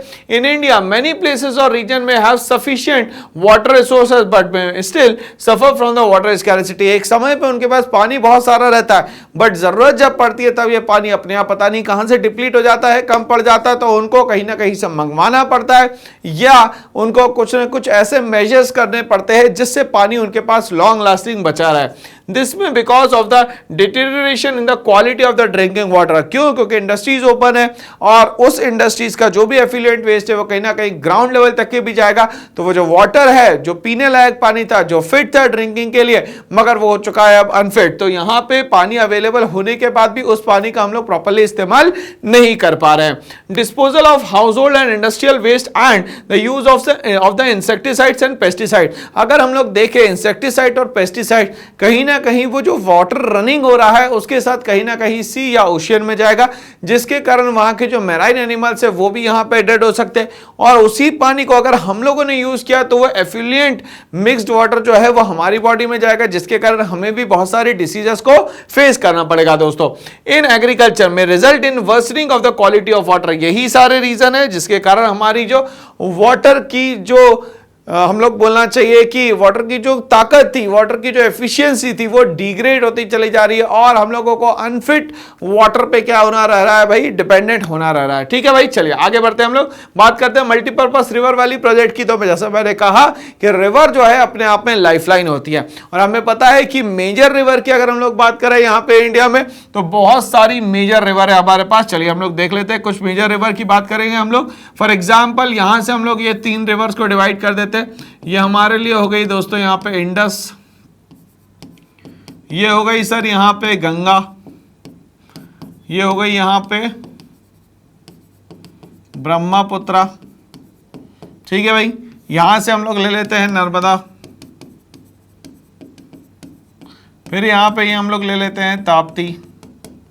ठीक है, नीचे आ जाते हैं गोदावरी, कृष्णा, कावेरी, तुंगभद्रा, इधर हम लोग ले लेते हैं पेरियार, इधर हम लोग ले लेते हैं महानदी। तो ये कुछ मेजर रिवर्स है जिसके कारण कहीं ना कहीं इंडिया में सारा का सारा वाटर वाला जो सिस्टम है वो तो चल रहा है। बट ये वाटर कब तक के दे सकती है? क्या साल भर दे सकती है? तो नॉर्थ इंडिया की जो ये 3 रिवर्स है ये कहीं ना कहीं स्नो फेड पे डिपेंडेंट है, कहीं ना कहीं ये बर्फ पे डिपेंडेंट है। इसीलिए गर्मियों में इसमें ज्यादा पानी आ जाएगा और ठंड में इसमें पानी कम रहेगा। और ये सारी जो मैक्सिमम रिवर्स है वो कहीं ना कहीं मानसून पे डिपेंडेंट है, तो ये साल भर नहीं चल पाती, मतलब थ्रू आउट द ईयर ये पानी नहीं दे पाती। तो कुछ जगह पे कहीं कहीं किसी रिवर का पानी भी सूख जाता है। बट इन्हीं रिवर पे हम लोग क्या करते हैं, ये चेक डैम बना लेते हैं। जब चेक डैम बनाते हैं या स्टॉप चेक डैम बनाते हैं तो यहां का पानी ब्लॉक हो जाता है, तो आगे जो पानी जाना चाहिए वो पानी नहीं जा पाता। ओके, तो इस तरीके से हम लोग एक ही रिवर पे अगर बहुत सारे मल्टीपल यूजर्स करते हैं, तो उस पे जो प्रोजेक्ट बनाया जाता है उसको कहा जाता है multipurpose river valley project. I repeat, इसको कहा जाता है मल्टीपर्पस रिवर वैली प्रोजेक्ट। चलिए समझते हैं क्या होता है multipurpose project launch after independence with their integrated water resource management approach. तो हमारे यहाँ मल्टीपर्पस रिवर वैली प्रोजेक्ट इसलिए बनाया गया ताकि हम लोग क्या कर सके, चीजों को मैनेज कर सकते हैं, रिसोर्सेज को मैनेज कर सके। They are thought of as the vehicle that would led to the nation development and progress. अब यहां पे ये बोल रहा है जिसके कारण हमारे यहां डेवलपमेंट और प्रोग्रेस दोनों होगा। जाहिर सी बात है, वाटर रहेगा तो इरिगेशन होगी कैनाल्स के थ्रू, और यहां इलेक्ट्रिसिटी होगी तो बहुत सारी चीजों को बनाया भी जा सकता है। Overcoming the handicap of its colonial past. हमारे यहां हमें पता है कि 200 सालों तक के ब्रिटिशर्स ने हम लोगों को गुलाम बना के रखा, और वो कहीं भी और किसी भी तरीके से नहीं चाहते थे कि इंडिया का डेवलपमेंट हो। ठीक है, multipurpose river valley project and large dams has been cause of the many new social movement. अब यहां पे मल्टीपर्पस रिवर वैली प्रोजेक्ट होने के कारण बहुत सारी जगह इसका क्या होता है, प्रोटेस्ट भी होता है, और प्रोटेस्ट में लोग अपनी जमीनें तो दे देते हैं, और जमीनों के बाद भी यहां पे क्या होता है, प्रोटेस्ट होता रहता है। क्यों होता रहता है उसका कारण हम लोग समझते हैं, क्योंकि फर्टाइल लैंड अगर चले गई तो वो दोबारा यहां नहीं मिलने वाली, क्योंकि वो एनकैशमेंट एरिया हो जाएगा और वहां पे अब दोबारा खेती नहीं की जा सकती। ठीक है, जो फॉरेस्ट एरिया चला गया वो भी यहां पे खत्म हो जाएगा। क्यों? क्योंकि वहां का वाइल्ड लाइफ जो है सिस्टम पूरा खत्म हो जाएगा। तो कुछ लोगों ने नर्मदा बचाओ आंदोलन के लिए थ्रू यहां पे नर्मदा पे जो बनने वाला डैम है उसका प्रोटेस्ट किया। ऐसे ही टेहरी डैम जो यहां पे गढ़वाल में बनने वाला था उसके लिए भी लोगों ने क्या करा, यहां पे प्रोटेस्ट करा। तो इस तरीके से समझ में आता है कि मल्टीपर्पस रिवर वैली प्रोजेक्ट जो है वो कुछ लोगों के लिए तो अच्छा, मगर कुछ लोगों के यहां पे क्या हो रहा है भाई, नुकसान हो रहा है यहां पे। ठीक है भाई, चलिए तो आगे बात करते हैं हम लोग यहां पे कि भाई डैम्स जो है वहां पे आंदोलन होता क्यों है, कारण क्या। चलिए ध्यान समझिएगा। Local people often had to give up their land. Local people जो है वो यहां पे लैंड नहीं देना चाहते, बट ये लोकल पीपल को ये चीज नहीं पता है कि जो हमारा राइट टू प्रॉपर्टी था ये हट चुका है। अब ये राइट टू प्रॉपर्टी की जगह आ गया है लीगल राइट। तो हमारा जमीनों पे जो है वो सिर्फ और सिर्फ क्या है भाई, लीगल राइट है। आई रिपीट, तो हमारा जमीनों पे अब लीगल राइट बचा है, कोई भी राइट टू प्रॉपर्टी नहीं बचा है। ठीक है, अगर गवर्नमेंट वहां से आपको हटाती है तो उसके लिए प्रॉपरली एक सिस्टमैटिक वे में नोटिस मिलता है। ठीक है, नोटिस 1, 2, 3 होने के बाद, और यहां पे आपको जो भी आपकी जमीन का रेट है वो कंपनसेशन अमाउंट कलेक्टर गाइडलाइन के हिसाब से दिया जाएगा। ठीक है भाई, यहां तक के कॉन्सेप्ट क्लियर हो रहा है क्या। तो आप ऐसा नहीं बोल सकते कि जमीन से हम लोग नहीं हटेंगे। क्यों? क्योंकि आपका राइट टू प्रॉपर्टी यहां से जा चुका है दोस्तों, और बच गया है क्या है, सिर्फ और सिर्फ लीगल राइट। ओके, चलिए आगे बढ़ते हैं। A dam is a barrier across flowing water। ठीक है, डैम क्या होता है भैया, फ्लोइंग वाटर को रोकने का काम करता है, स्टॉप चेक डैम इसीलिए तो कहते हैं उसको आप। That obstruct, direct or retards the flow, often creating a reservoir, lake or impoundment. Dams refers to the reservoir rather than the structure। ठीक है, अब ये डैम में आपको एक बात याद रखनी लगी, अगर मान लेते हैं ये डैम बना दिया तो यहां पे ये गेट लगा देंगे। ठीक है, और यहां पे हो सकता है स्ट्रक्चर नहीं है तो यहां पे स्ट्रक्चर बना देंगे। तो बहुत सारा मटेरियल जो है इस डैम के कंस्ट्रक्शन में भी चला जाता है। ठीक है भाई, तो कहीं ना कहीं लोकल पीपल जो है वो कंटिन्यूअसली यहां पे प्रोटेस्ट कर रहे हैं। ठीक है भाई, चलिए तो सबसे पहले हम लोग बात करें कि यहाँ पे सबसे पहला डैम जो है वो बनाया गया तुंगभद्रा, और जो सबसे लेटेस्ट डैम है वो है हमारा सरदार सरोवर। कौन सा भैया, सरदार सरोवर। चलिए अब बात करते हैं हम लोग कि ये जो मल्टीपर्पस रिवर वैली प्रोजेक्ट बनाया गया है उसके फायदे क्या है हमारी कंट्री के लिए, किस तरीके से ये मल्टीपर्पस रिवर वैली प्रोजेक्ट है। तो भाई आपको इलेक्ट्रिसिटी भी मिल रही है, और दूसरा आपके पास जो एक्स्ट्रा वाटर बच रहा है उसमें से वो कैनाल्स के थ्रू आपके खेतों तक के आ रहा है, जो कि आपके राबी सीजन के लिए बहुत ज्यादा इंपॉर्टेंट है दोस्तों। Generation of power, they provide neat, pollution free and cheapest energy. भाई जाहिर सी बात है वाटर जो है वो रिन्यूएबल सोर्स ऑफ एनर्जी है, इसके कारण आपको नीट और पोल्यूशन फ्री क्या मिल रही है, चीपेस्ट फॉर्म ऑफ एनर्जी मिल रही है, which is the backbone of the industry and the agriculture. इससे दोनों चीजें अच्छी होगी, एक तो आपकी इंडस्ट्री भी अच्छी हो जाएगी और दूसरा एग्रीकल्चर भी अच्छी हो जाएगी। According to the economic survey 2005-2006 these produce more than 30,000 megawatt power. ठीक है, तो मेगावाट पावर देखिए आप कितने तक के रीच कर गए दोस्तों, दोस्तों यहाँ पे 30,000 मेगावाट पावर आपको मिल रहा है। तो ये बहुत ही इंपॉर्टेंट बात है। चलिए आगे बात करते हैं। ये कहीं ना कहीं फ्लड कंट्रोल को भी करता है, ठीक है। अब फ्लड कंट्रोल का मतलब क्या होगा भैया, एक्सेस वाटर, तो अगर डैम बना होगा तो एक्सेस वाटर जो है वो डैम में स्टोर हो जाएगा, आप तक के नहीं पहुंच पाएगा। बट मैं एक चीज बता दूं आपको, पानी को रोकना नामुमकिन है। आपको गेट तो खोलने ही पड़ेंगे जब वहां पे एक्सेस कैपेसिटी हो जाएगी, ठीक है। इसीलिए उस डैम में आप देखेंगे तो मिनिमम लेवल और मैक्सिमम लेवल दोनों का मीटर बना रहता है भाई। ओके, चलिए ध्यान से सुनिएगा। These project control the flood because water is stored in them। पानी तो इसमें अच्छा खासा, मगर ऊपर से पानी गिर रहा है कंटिन्यूसली, तो यहां पे जब एक्सेस हो जाएगा तो इसको खोलना पड़ेगा। These project have converted many rivers of sorrow into river of boon। Example Kosi, तो बहुत सारे रिवर जो है यहाँ पे खतरनाक रूप ले लेती है और हर साल उस स्टेट में क्या है, बाढ़ आती ही आती है, जिसमें जान और माल इन सब का जो है वो बहुत ज्यादा खर्चा हो जाता है भाई, नुकसान बहुत ज्यादा हो जाता है। चलिए इसके बाद हम लोग बात करेंगे इसमें सॉइल कंजर्वेशन की। ये अच्छी सॉइल बचाने का काम भी करता है। These conserve the soil because they slow down the speed of water. भाई पानी कैसे बच जाएगा, तो पानी कैसे बचाएगा भाई, जब स्पीड उसकी बहुत ज्यादा हो जाएगी तो जो top layer of the soil है वो बह के आगे चले जाएगी। बट जब इसकी स्पीड कम होगी तो स्पीड कम होने के कारण जो सॉइल है वो वहीं पे कंजर्व रहेगी, वहीं पे रुकी हुई रहेगी। इरिगेशन की हम लोग बात करते हैं। They irrigate the field during the dry season. जब यहाँ पे ड्राई सीजन है, पानी की अवेलेबिलिटी ऊपर से तो नहीं है, नीचे से भी नहीं निकल रहा है पानी, तो अब क्या करें हम लोग, यहाँ पे तो एक काम कर सकते हैं सर, जो स्टोर्ड वाटर है उसका हम लोग इस्तेमाल करेंगे और कैनाल्स के थ्रू और खेत में पानी जो है पहुंचाया जाएगा, ठीक है भाई। ओके, आगे बोलता है many canals have been dug and they irrigate dry areas. तो और यहाँ पे कैनाल बनाई गई है, कैनाल से हर एक खेत में पानी पहुंचाया जाएगा, जिसके कारण गर्मी में भी हर टाइप के वेजिटेबल्स, और कोशिश करते हैं वो लोग कि हर टाइप के जो फ्रूट्स है वो भी यहाँ पे अवेलेबल हो जाए। एफॉरेस्टेशन की हम लोग बात करें कि मैक्सिमम टू मैक्सिमम हम लोगों को प्लांटेशन करना चाहिए, पेड़ लगाने चाहिए। Trees are systematically planted in and around the reservoirs. और हम लोग क्या करें, जहां पे भी रिजर्वायर्स है उसके अगल बगल में बहुत अच्छे से क्या कर सकते हैं हम लोग, ग्रीनरी को मेंटेन कर सकते हैं, प्लांटेशन कर सकते हैं। क्यों? क्योंकि वहां पे रिच अमाउंट ऑफ वाटर है, जिसके कारण हमारे पास एक सोर्स ऑफ अर्निंग भी हो सकती है। कुछ वेजिटेबल्स भी लगाए जा सकते हैं जिससे हमारी सोर्स ऑफ अर्निंग बन जाए। This help in preserving wild life and natural ecosystem, जिसके कारण यहाँ वाइल्ड लाइफ भी बची रहेगी और नेचुरल इकोसिस्टम जो है वो भी यहाँ पे बना रहेगा। तो यहाँ समझ में आ रहा है भाई कि मल्टीपर्पज रिवर वैली प्रोजेक्ट के फायदे क्या है। फायदे अनेक है, बहुत सारे फायदे भाई इसके, ठीक है। वाटर नेविगेशन हो सकता है, पानी से ट्रांसपोर्ट कर सकते हैं हम लोग, सामान को लाना ले जाना यहाँ पे कर सकते हैं। They provide for the inland water navigation through main rivers और canals. It is the cheapest means of transport for heavy goods. अब ये क्या बोल रहा है, ये सबसे चीपेस्ट मींस ऑफ ट्रांसपोर्ट है हैवी गुड्स को एक जगह से दूसरी जगह ले जाने के लिए। अगर हम लोग बात करें यहाँ पे कमर्शियल एक्टिविटी में, तो यहाँ फिशरी बहुत अच्छी हो सकती है। These provide ideal condition for the breeding of fish.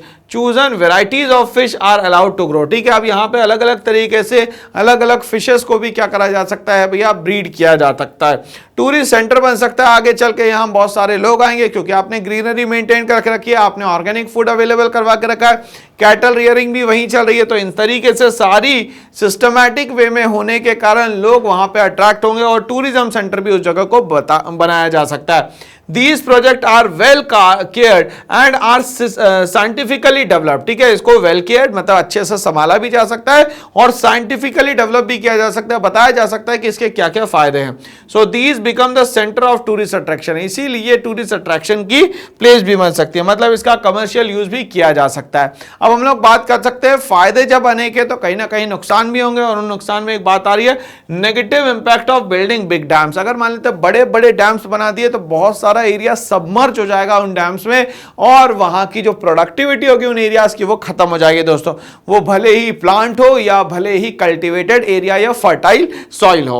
Eight present many big dams are constructed in our country. बहुत सारे बड़े बड़े हमारे यहाँ डैम्स बनाए जा रहे हैं।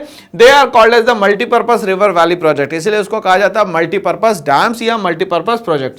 As they help in generation of the electricity, मैंने भी प्लांट बनाया था, बताया था आपको, NHPC national hydro power corporation provide and water for irrigation and industrial uses. Recently these multi-purpose dams have come under attack from the environmentalists because of the following reasons। अब ये बोल रहे हैं कि जितना अच्छा हम लोगों ने सोच के ये डैम्स बनाए थे, बहुत ही चैलेंजिंग अब हो गया कि एनवायरमेंटलिस्ट ने कहा कि यार ये डेंजर का साइन है। क्या साइन है दोस्तों? यहाँ पे डेंजर का साइन है। अब बताओ क्या डेंजर का साइन है दोस्तों? यहाँ पे damming of rivers and regulating their flow result in excessive sedimentation at the bottom of the reservoir. अब यहाँ पे एक्सेसिव सेडिमेंटेशन हो जाता है, मतलब अच्छी जो सॉइल है वो यहाँ पे फर्टाइल सॉइल जो है वो तो रिजर्वायर्स के अंदर आ जाती है, या नीचे जो अच्छी वाली सॉइल है वो एक जगह दब जाती है, तो उसके कारण वो जो सॉइल है वो तो गई हमारे हाथों से।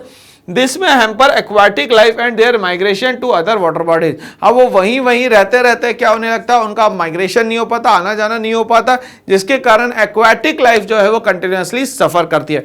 फ्री फ्लो ऑफ वाटर में एक्वाटिक लाइफ अलग होती है और एक जगह स्टोर्ड वाटर में एक्वाटिक लाइफ अलग होती है। Building of dam result in the submergence of the land and vegetation. कहीं ना कहीं लैंड और यहाँ कहीं ना कहीं वेजिटेशन का सबमर्ज हो जाता है, जिसके कारण वो सर्वाइव नहीं कर पाते। This result in the decomposition of the vegetation. इसके कारण वेजिटेशन का जो है वो डिकम्पोजिशन हो जाता है। अप टू द मार्क हम लोग उन वेजिटेबल्स को यूज नहीं कर पाते। तो ये रीजन समझ में आ रहा है दोस्तों हमें कि नेगेटिव इंपैक्ट क्या क्या है भाई, अगर हम लोग यहाँ पे डैम्स का कंस्ट्रक्शन करते हैं तो। Construction of large dam results in the displacement of the villagers and the communities. इसके कारण वहां पे रहने वाले जो लोग हैं उनको वहां से मूव करना पड़ता है। जब वो यहाँ पे कंटिन्यूअसली मूव करते हैं तो मूव होने के कारण भी कहीं ना कहीं उनकी फैमिली में बहुत सारे डिस्प्यूट्स होते हैं, बहुत सारे लोग अलग अलग डिसीजेस से जो है वो सफर भी करते हैं। तो यहाँ पे जो गरीब लोग हैं कहाँ के, विलेजेस के और कम्युनिटीज के, एक जगह से दूसरी जगह मूव करना उनको कंपलसरी हो जाता है। The villagers haves to give up their land and their means of livelihood. अब इनका जो लाइवलीहुड था वो भी चला जाता है और यहाँ पे उनकी जो लैंड है वो भी चले जाती है। पैसा रहता है मगर पैसे से वो उतनी सारी चीजें अब यहाँ पे नहीं परचेज कर पाते। Large forest areas are also submerged because of the building of dam. बहुत बड़ा फॉरेस्ट एरिया जिसको हम लोगों ने खुद नहीं उगाया वो वाला फॉरेस्ट एरिया पे किसमें सबमर्ज्ड हो जाता है, ये डैम्स में हो जाता है। This threatens our biodiversity. और कहीं ना कहीं इसके कारण हमारे जो बायोडाइवर्सिटी है इसके लिए भी एक बड़ी चुनौती सामने आ जाती है। आगे बात करें, as dams provide water for irrigation. Dam जो है वो प्रोवाइड करते हैं वाटर का के लिए, इरिगेशन के लिए, खेती हो जाए राबी वाली। भाई मॉनसून में अगर हम लोग बात करें या खरीफ सीजन की बात करें तो पानी आ जाता है, बट प्रॉब्लम यह है कि जैसे ही हम लोग राबी पे आते हैं तो पानी नहीं होता। तो पानी कहां से मिलेगा सर? वो तो डैम से मिलेगा। Okay, intensive irrigation led to the salinity of the soil. और कहीं ना कहीं जब हम लोग खुद के लिए ही यहाँ पे पानी इकट्ठा करके एक ही जगह पे पानी इकट्ठा करेंगे तो इसके कारण एक्सेसिव सैलिनिटी हो जाएगी। कहां पे? सॉइल में, मतलब NaCl का कंटेंट जो है वो ज्यादा हो जाएगा। Frequently the water in large dams is used for the benefit of the urban population। But ये जो आज पानी है डैम्स का वो अर्बन जो एरियाज है उसके लिए यूज किया जा रहा है, रूरल एरियाज के लिए नहीं किया जा पा रहा है। And the rural population is often left out. कहीं ना कहीं रूरल एरियाज वाले क्योंकि उसके लिए पेड ऑफ नहीं कर सकते तो अर्बन एरियाज वाले को ज्यादा ये फैसिलिटी दी जा रही है और रूरल वाले को नहीं दी जा रही है। This further widens the gap between the rich and the poor. और कहीं ना कहीं इससे ही सोसाइटी के बीच में क्या आ जाता है, डिस्क्रिमिनेशन आ जाता है रिच और पुअर के बीच में। Dams which were initially built to control floods are now causing flood because of the sedimentation। अब धीरे धीरे करके क्या हो रहा है, जहां पे चेक डैम बनाए गए थे फ्लड को चेक करने के लिए, बट यहाँ हैवी सेडिमेंटेशन के कारण और ज्यादा पानी इकट्ठा हो रहा है और फ्लड यहां पे क्रिएट होता चला जा रहा है। In case of excessive rainfall the release of water from dams often flood the area. अब जैसे ही इस डैम का पानी छोड़ा जाता है तो अगला वाला जो शहर होता है, अगले वाली जो स्टेट होती है वो बहुत ज्यादा सफर करती है। यहाँ पे The release of water from dams often flood the area, causing damage to lives and the property। इसके कारण बहुत सारे लोगों की जिंदगी और बहुत सारे लोगों की संपत्ति जो है वो पानी के साथ बह के दूसरी जगह पहुंच जाती है। अब हम लोग बात करते हैं लैंड डिग्रेडेशन। जो लैंड है, फर्टाइल एरिया है, वो धीरे धीरे करके अब क्या होने लग जाता है, सुपीरियर की जगह इंफीरियर होने लग जाता है। वाटर बॉर्न डिसीजेस होती है क्योंकि पानी जो है एक जगह पे स्टोर्ड रहता है तो बहुत सारे इंसेक्ट्स को मौका मिलता है फ्रेश ब्रीडिंग करने का। Okay, and pollution are some other effect of the building large dam. तो पोल्यूशन भी कहीं ना कहीं ये एक बहुत बड़ा मेजर कॉज है। क्यों? क्योंकि कहीं ना कहीं इंडस्ट्रीज जो है वो टचअप कर देती है। कैसे? पानी जो है वो कहां जाएगा, इन डैम्स में जाएगा और यही डैम का पानी कहां जाएगा, एग्रीकल्चर लैंड में। और यही एग्रीकल्चर लैंड से जो है हमारे पास वेजिटेबल्स आएंगे, बट वो क्या होंगे, वो बहुत एक्टिव नहीं होंगे या बहुत ज्यादा अच्छे हमारे लिए नहीं होंगे। चलिए हम लोग आगे बढ़ते हैं इसमें। It has been stressed that it is more beneficial to build small check dams. हम लोग ये काम कर सकते हैं कि छोटे छोटे डैम्स बनाए जाए, बहुत ह्यूज डैम्स को नहीं बनाया जाए। And small reservoirs in order to deal with the problem of water scarcity. पानी की जो समस्या आने वाली है उसके लिए हम लोग स्मॉल चेक डैम्स को बना सकते हैं। It not only provides water for irrigation at the time of need but also recharges the ground water। पानी इकट्ठा रहेगा तो ग्राउंड लेवल वाटर जो है वो अपने आप बूम कर जाएगा। तो इस तरीके से हमें समझ में आता है कि नेगेटिव इंपैक्ट क्या होता है बिल्डिंग ऑफ द डैम्स के। बट हमारे देश में शुरू से पानी रहा है, मगर पानी कहाँ मिलेगा इसके लिए हम लोगों ने कुछ स्ट्रक्चर्स बनाए थे, पुराने ज़माने की बात चल रही है। तो हाइड्रोलिक स्ट्रक्चर की हम लोग बात करें एंशिएंट इंडिया में कैसे थे, तो सबसे पहले बात करते हैं फर्स्ट सेंचुरी में before Christ. Shringaverapura near Allahabad had sophisticated water harvesting system.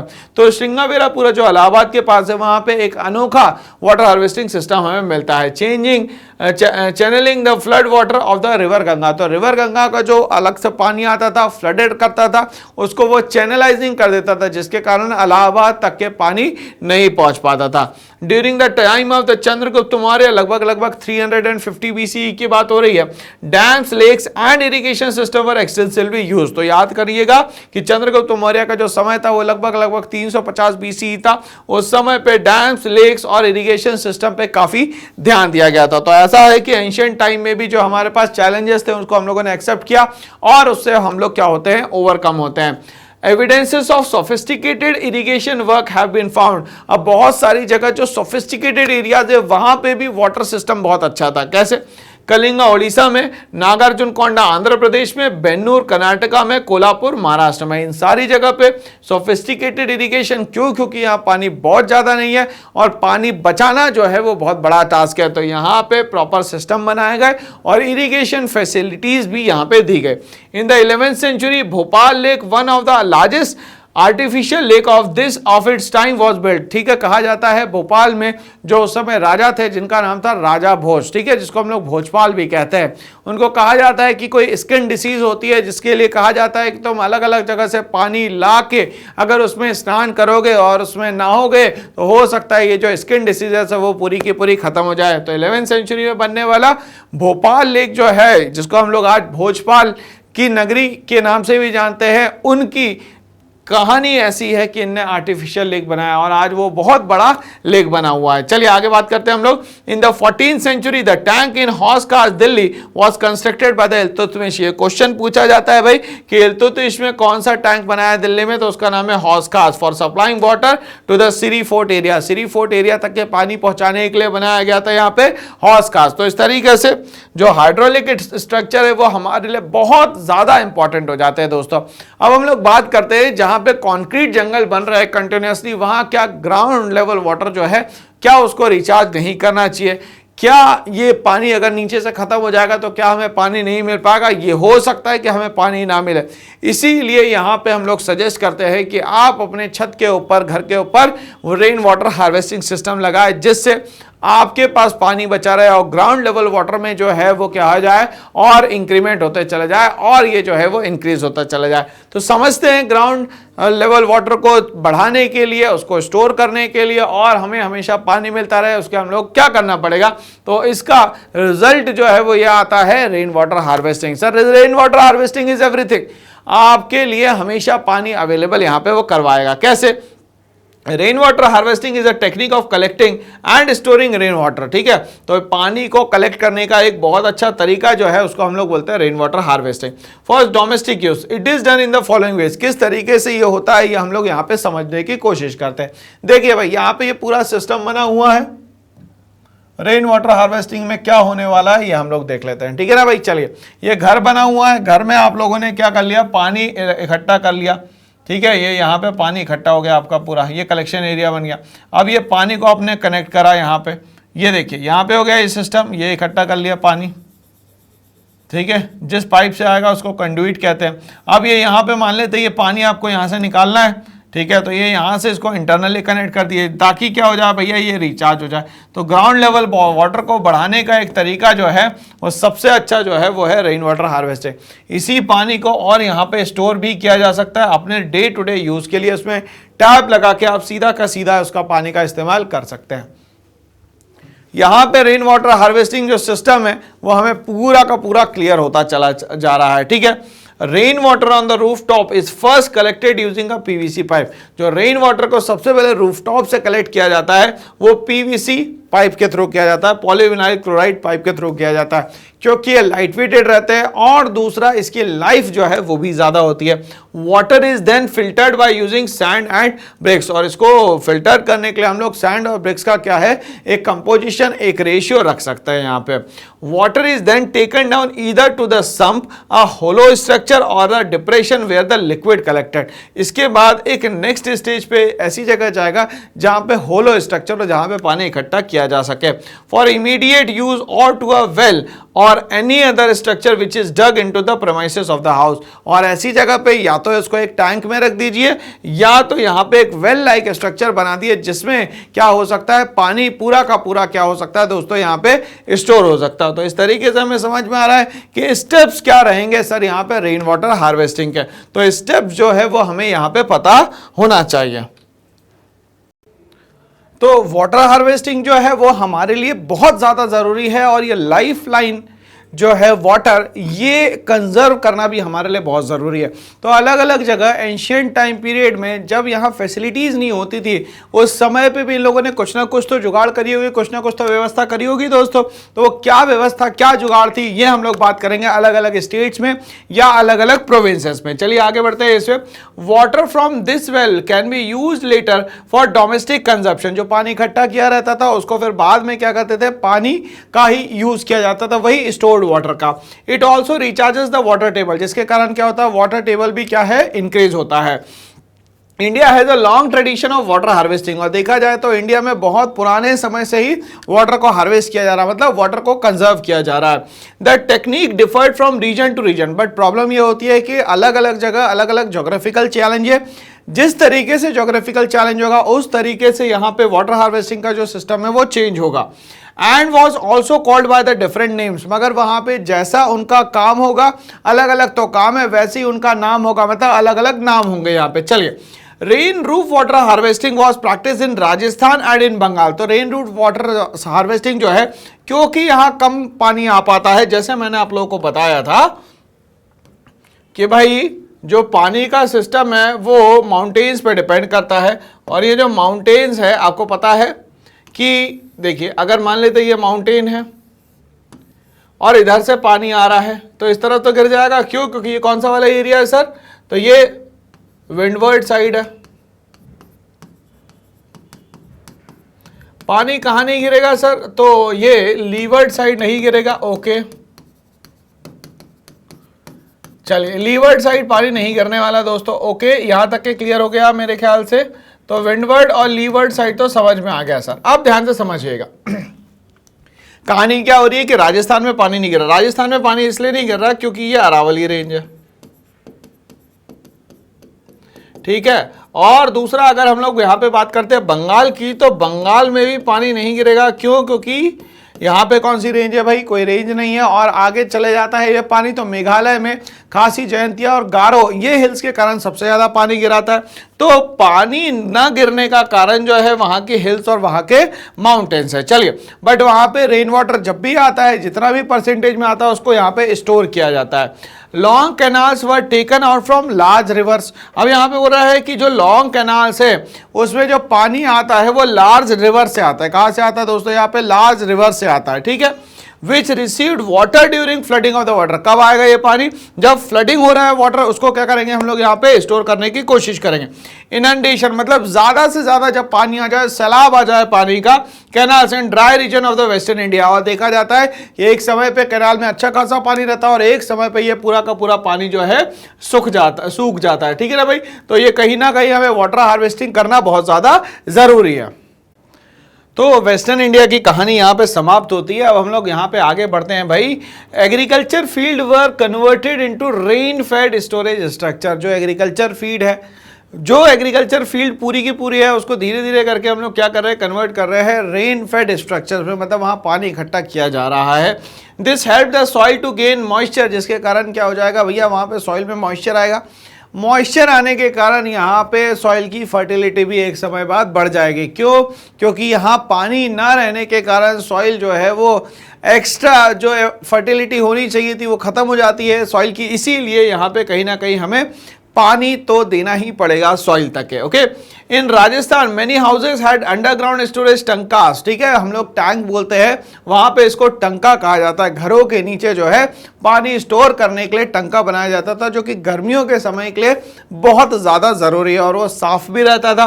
Rain water और पलार पानी from the sloping roof of the house was collected into these underground tank through the pipes, और ये जो रेन वाटर है या जो पलार पानी कहते हैं इसको, ये छतों से इकट्ठा होके नीचे जो है आपने टंका बनाया हुआ था उसमें जाके क्या हो जाता है, स्टोर हो जाता है।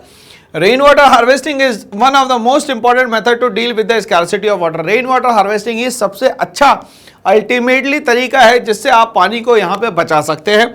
It not only provides water for domestic use during the summer but also recharge the water table, ठीक है, एक पानी आपको तो मिल ही रहा है पीने के लिए, बट जो ग्राउंड लेवल वाटर है उसको रिचार्ज करने के लिए भी यहाँ पे रेन वाटर हार्वेस्टिंग जो है वो बहुत ज़्यादा ज़रूरी है। अब हम लोग बात करते हैं डायरेक्ट मेथड क्या क्या है भाई। Direct method have been adopted in different area for rain water harvesting. क्या क्या है तरीके? पहला, in hills and mountain region people have built diversion channel like the gulls and kulls of the western Himalayas for the agriculture। तो गुल्स और कुल्स बना के भी हिमालयन रीजन में पानी को क्या किया जाता है, स्टोर किया जाता है। Rooftop water harvesting is commonly practice to store drinking water particularly in the Rajasthan. तो राजस्थान में रूफटॉप हार्वेस्टिंग जो है सबसे फेमस है यहाँ पे। तो हम लोग यहाँ बात करते हैं भाई, इस तरीके से खादिन सिस्टम बनाया जाता था। ये जो एरिया है इसको बोलते हैं हम लोग कैचमेंट एरिया। क्या बोलते हैं दोस्तों यहाँ पे? कैचमेंट एरिया, मतलब जो एरिया पानी से कवर रहेगा, मतलब यहाँ पे मॉइस्चर अच्छा खासा रहेगा, उसको बोलते हैं हम लोग यहाँ पे कैचमेंट एरिया, ठीक है। अब ये वाला जो एरिया हो गया खादिन्स या क्रॉप्ड एरिया होगा, यहाँ पे आप खेती कर सकते हैं। यहाँ पे ये जो लिखा हुआ है इसको लिखा हुआ है सीपेज। सीपेज का मतलब होता है जो एक्स्ट्रा वाटर है वो नीचे की तरफ आ जाएगा, ठीक है। अब ये खादिन बुंड बनाया गया है जिससे कि ये जो वाटर है वो इस तरफ ना जाए। ये वाला जो एरिया है ये सलाइन एरिया है। क्या नाम है भैया? सलाइन एरिया, मतलब कि जिसमें सॉल्ट की क्वांटिटी उस वाटर में ज्यादा होगी उसको सलाइन एरिया कहते हैं। उसके बाद ये शैलो डगवेल बनाया गया, मतलब इस जगह पे ये जो पानी है वो इकट्ठा हो जाएगा। इस तरीके से यहाँ पे खादिन सिस्टम जो है काम करता था। आगे बढ़ते हैं दोस्तों, हम लोग खादिन सिस्टम हम लोगों ने समझ लिया, एग्जाम में पूछा जाता है खादिन सिस्टम क्या होता है, किस तरीके से इसमें स्टोरेज किया जाता है। हम बात करते हैं in the flood plains of Bengal. अगर बंगाल में फ्लड प्लेन आएगा, people develop inundation channels to irrigate their field. तो अब ये जो पानी इकट्ठा आ गया है फ्लड के फॉर्म में, इसको क्या कर दिया जाएगा? चैनलाइज कर दिया जाएगा। तो जिस जगह पे जितने पानी की आवश्यकता है उस जगह पे उतना पानी पहुंच जाएगा। In the arid and the semi arid region, जहां पे भी सूखा पड़ जाता है, हम लोगों को पता है वेस्टर्न राजस्थान एरिया जो है वहां पे काफी सूखा पड़ जाता है, just because of the parallel arrangement of the Aravali range. Aravali के पैरेलल होने के कारण कहीं ना कहीं यहाँ पे क्या हो जाता है भाई, सूखा पड़ जाता है। Agriculture field were converted into rain-fed storage structure that allowed the water to stand and moisten the soil such as खादिन। तो अब यहाँ पे भाई सेमी एरिड रीजन जो है या जो एरिड रीजन है वहाँ पे खादिन सिस्टम को बनाया जाता है ताकि वहाँ की जो सॉइल है उसमें हमेशा मॉइस्चर बना रहे, और मॉइस्चर बनने के कारण वहाँ जर्मिनेशन प्रोसेस जो है वो भी फास्ट हो जाएगी और आपको एक्सेस वाटर लाने की आवश्यकता नहीं है। इन जैसलमेर एंड जोहत in other parts of the Rajasthan, तो जैसलमेर में इसको कहा जाता है खादिन्स और other parts of the Rajasthan है जो है वहां पे कहा जाता है इसको जोहत। ठीक है भाई, यहां तक है कहानी क्लियर हो गई। आगे बढ़ते हैं हम लोग, क्योंकि मेनली प्रॉब्लम जो है वो बंगाल एरिया में होती है या राजस्थान एरिया में होती है। The tankas are a part of the well developed roof top, और हमें पता है कि जो टंका है वो रूफ टॉप सिस्टम का सबसे अच्छा और वेल सेटल्ड सिस्टम है। मतलब एक जगह बना दिया तो आप सालों साल के लिए फ्री हो जाओगे। And are built inside the main court, main house या कोर्ट यार्ड। तो मेन हाउस के नीचे भी बनाया जाता है या कोर्ट यार्ड में भी इसको बनाया जाता है। This is mainly practice in the Rajasthan, particularly in the Bikaner, Phalodi and Barmer areas for saving the rain water. वो सारे एरिया जो लीवर्ड एरियाज में आते हैं, लीवर्ड साइड आते हैं, मतलब माउंटेन का अपोजिट साइड जहां पहुंचता है वहां पे ये सारी की सारी चीजें होती है, जिसमें हमारा बीकानेर, फलोदी और बाड़मेर जो है फेमस है। Many houses have constructed underground rooms adjoining the tankas. और क्या करते हैं भैया, रूम से एडजॉइनिंग जो होता है उस एरिया में भी टंका बनाते हैं, तो वो घर भी बढ़िया से क्या रहेगा, कूल रहेगा। Beat the summer heat as it would keep the room cool. इसके कारण क्या हो जाता है, जो रूम है वो भी कूल रहता है। अगर हम लोग साउथ इंडिया में एंट्री करते हैं, हम लोग बात करते हैं Tamil Nadu is the first state India which has made roof top rain water harvesting. तो यहाँ तमिलनाडु की बात कर रहे हैं कि रेन वाटर हार्वेस्टिंग जो है वो कंपलसरी है। All the houses across the state there are legal provision to punish the defaulters। अगर आप ऐसा नहीं करते तो आपको पनिशमेंट तो अच्छी खासी मिलने वाली है। तो यहाँ पे समझ में आ गया कि एक ऐसा स्टेट जहाँ पे बहुत ज़्यादा स्ट्रिक्टनेस है रेन वाटर हार्वेस्टिंग को लेके। यहाँ उस स्टेट का नाम आपसे पूछा जाएगा तो उसको कहते हैं हम लोग यहाँ पे तमिलनाडु। ठीक है भाई, चले अब हमारा एक क्वेश्चन जो आ रहा है वो हम लोगों को मैप वर्क जो है वो अभी याद करना है। ठीक है, अब यहां पे समझिएगा भाई, तो मैप को याद करने का तरीका क्या होता है। तो मैप को याद करने का तरीका ये होता है, सबसे पहले आप क्या कर लीजिए, आप मैप को 4 पार्ट में डिवाइड कर लीजिए। ये हो गया नॉर्थ, ये हो गया आपका साउथ, ये हो गया आपका वेस्ट और ये हो गया आपका ईस्ट। ठीक है भाई, यहां तक के कोई दिक्कत है क्या? ये वाला एरिया जो है इसको मान लेते हैं नॉर्थ ईस्ट, ये वाले को मान लेते हैं हम लोग साउथ वेस्ट। ठीक है, इसको मान लेते हैं साउथ ईस्ट और इसको मान लेते हैं नॉर्थ वेस्ट। ठीक बात है, चलिए ये एरियाज हो गए आपके पास कितने सर, 8। ठीक है, और बीच वाला जो है ये हो गया सेंट्रल रीजन। ओके, चलो दोस्तों अब हम लोग समझने की कोशिश करते हैं कि इंडिया को हम लोग बांट रहे हैं नॉर्थ से लेके साउथ और ईस्ट से लेके वेस्ट में, जिसमें सबसे पहला प्रोजेक्ट जो आ रहा है वो आ रहा है दोस्तों यहाँ पे सलाल प्रोजेक्ट। तो सबसे पहले हम लोग बात करें, जो प्रोजेक्ट है वो स्टार्ट होता है सलाल से, मतलब एस से। उसके बाद हमारा आ रहा है यहाँ पे भाखरा नांगल। ठीक है, ये हो गया भाखरा नांगल। सर ये इंडिया को 2 पार्ट में डिवाइड करने वाली जो रिवर है उसका नाम क्या है सर? तो इसका नाम नर्मदा है दोस्तों। क्या नाम है? नर्मदा। ठीक बात है, चलिए आगे बढ़ते हैं हम लोग। इसके बाद बोल रहा है कि नेक्स्ट जो प्रोजेक्ट आएगा वो आएगा टेहरी पे। टेहरी मतलब गढ़वाल। ठीक है भाई, क्लियर है यहाँ तक के? आगे बढ़ते हैं। ठीक है, ये नरोरा उत्तर प्रदेश में आ गया। ठीक है, चलिए नरोरा भी लिख लेते हैं यहाँ पे ताकि थोड़ा बहुत याद रहे। एन, नरोरा उत्तर प्रदेश। ठीक है, अब इस तरफ अगर हम लोग आते हैं राजस्थान की तरफ तो 2 चीज़ें दिख रही है, एक तो राणा प्रताप सागर दिख रहा है और गांधी सागर दिख रहा है। तो राणा प्रताप सागर और गांधी सागर। चलिए आगे बढ़ते हैं भाई यहाँ पे। उसके बाद यहाँ पे देखेंगे तो एक रिहांड नाम का प्रोजेक्ट और दिख रहा है। रिहांड जो है वो छत्तीसगढ़ के पास में एरिया। ठीक है भाई, ओके।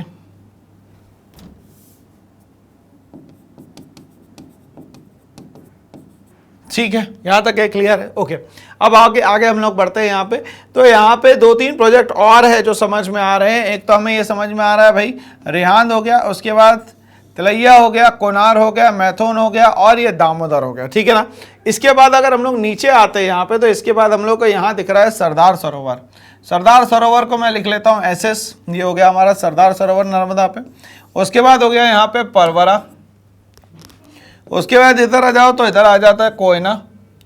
इसके बाद आ जाता है यहाँ पे तुंगभद्रा और उसके बाद आ जाता है दोस्तों यहाँ पे पेरियार। ठीक है भाई, चले। तो अब यहाँ से अगर ऊपर से नीचे नॉर्थ से साउथ की तरफ जाते हैं तो हमें क्या दिख रहा है सर? S फॉर सलाल दिख रहा है और B फॉर क्या दिख रहा है यहाँ पे? भाखरा नांगल दिख रहा है। T फॉर टेहरी दिख रहा है। उसके बाद हम लोग मान लेते हैं नरोरा दिख रहा है। इसके बाद यहाँ पे हम लोगों को दिख रहा है सरदार सरोवर। सरदार सरोवर के बाद दिख रहा है परवरा। उसके बाद दिख रहा है कोयना और फिर उसके बाद दिख रहा है यहाँ पे तुंगभद्रा। ठीक है, तुंगभद्रा के बाद यहाँ पे एक पड़ रहा है मेट्टूर और फिर पड़ रहा है पेरियार। ठीक है, तो मेट्टूर और फिर पेरियार। ठीक बात है, तो मेट्टूर और फिर पेरियार। ठीक है, तो ऐसा देखा जाए तो सीधी लाइन में जो है वो आपके 10 प्रोजेक्ट पढ़ रहे हैं। ठीक है, तो सबसे पहले हो गया सलाल, उसके बाद हो गया आपका क्या? भाखरा नांगल, उसके बाद टेहरी, उसके बाद नरोरा, उसके बाद सरदार सरोवर, उसके बाद हो गया आपका परवरा। ठीक है, उसके बाद हो गया आपका कोयना, उसके बाद तुंगभद्रा, उसके बाद हम लोगों ने देख लिया मेट्टूर और उसके बाद पी पे देख लिया हम लोगों ने पेरियार। ठीक है भाई, अब जब हम लोग नॉर्थ वेस्ट में जा रहे हैं तो हमें 2 समझ में आ रहे हैं। 2 मतलब राणा प्रताप सागर और गांधी सागर समझ में आ रहे हैं। ठीक है, और जब हम लोग इस तरफ जा रहे हैं नॉर्थ ईस्ट की तरफ जा रहे हैं तो ये हमें दिख रहा है थोड़ा सा रिहांद, उसके बाद तलैया, कोनार, मैथुन और यहाँ पे पंचेट। ठीक है, इधर तो कोई प्रोजेक्ट आपको नहीं दिख रहा है। ठीक है भाई, तो रिहांद हो गया, उसके बाद आपका हो गया यहाँ पे तलैया, उसके बाद कोनार और उसके बाद हो गया आपका मैथुन। ठीक है भाई, तो इस तरीके से जब भी आप मैप याद करें तो आप कोशिश करें कि north south east west, north east south east, north west south west, इन सबका कंपोजिशन बना ले और सेंट्रल का कंपोजिशन बना ले, तो आपको सीक्वेंस में सारी की सारी चीजें याद रहेगी। अब सर यहाँ पे जो मार्किंग करते हैं इसका स्क्रीनशॉट ले लीजिएगा, एग्जाम में काम आएगा। ठीक है, अब सर यहाँ जब हम लोग क्या करते हैं, मार्किंग करते हैं तो बहुत ज़्यादा गड़बड़ी हो जाती है सर, गलत हो जाता है हमारा। ठीक है, तो गलती जो हो रही है उसको हम लोग यहाँ पे अभी सही करने की कोशिश करेंगे। ठीक है, चलिए, तो अब ये सलाल प्रोजेक्ट जो है ये देखिए किनारे में है।